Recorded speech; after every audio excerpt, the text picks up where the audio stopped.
हरियाणा में बीजेपी का असली खेल दलित वोटों ने कर दिया। दलित वोटों ने ऐसी बाजी पलटी कि राहुल गांधी की आंधी में बीजेपी उड़ गई।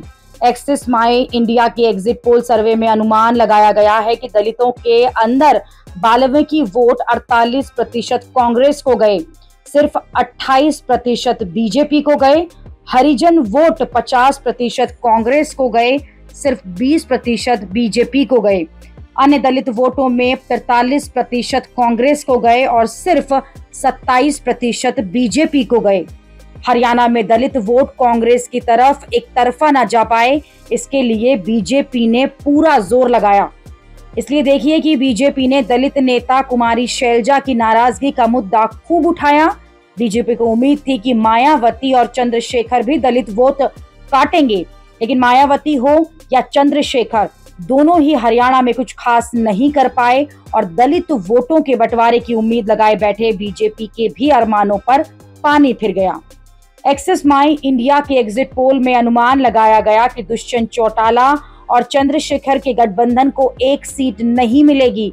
INLD और मायावती के गठबंधन को 1 से 5 सीट मिल सकती हैं। मायावती हो या चंद्रशेखर हो, दोनों का गठबंधन कुछ कमाल नहीं कर पाया और दलित वोट ज्यादातर कांग्रेस के पक्ष में जाता दिखा।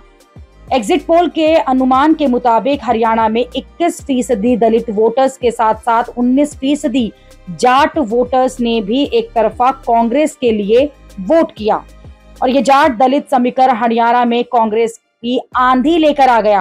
हालांकि राहुल गांधी को ये भी अंदाजा था कि जिस तरह से बीजेपी कांग्रेस की दलित नेता कुमारी शैलजा का मामला जोर शोर से उठा रही है, उससे कहीं कांग्रेस को कोई डैमेज ना हो, इसलिए लास्ट मिनट पर दलित नेता अशोक तंवर को पार्टी में शामिल करवाया गया। अशोक तंवर 1 घंटे के अंदर बीजेपी से कांग्रेस में शामिल हो गए थे। दलितों वोटों का कांग्रेस से फिर से जुड़ना, इससे राहुल गांधी का जोश भी बढ़ गया है, इसलिए अब वो आरक्षण और संविधान वाली बात महाराष्ट्र में भी कर रहे हैं और संविधान की कॉपी वहां भी दिखा रहे हैं। आपने देखा होगा पहले नरेंद्र मोदी जी 400 पार कह रहे थे, याद है आपको? 400 पार, 400 पार मुस्कुराते थे, 56 इंच की छाती थी। उसके बाद क्या हुआ? उसके बाद हिंदुस्तान की जनता ने बिना उन्हें एक शब्द बोले उन्हें कह दिया, इसको आपने छुआ फिर देखो क्या होता है। और आप सबको बहुत अच्छा लगा जब नरेंद्र मोदी जी ने कॉन्स्टिट्यूशन को अपने सिर पे ऐसे लगाया। वो लगाना पड़ा, वो इस किताब को मानते नहीं है। हिंदुस्तान की जनता ने उन्हें कहा, भैया सिर झुकाओ और इसको अपने माथे पे लगाओ, और उनको करना पड़ा। यह है हिंदुस्तान की जनता की शक्ति।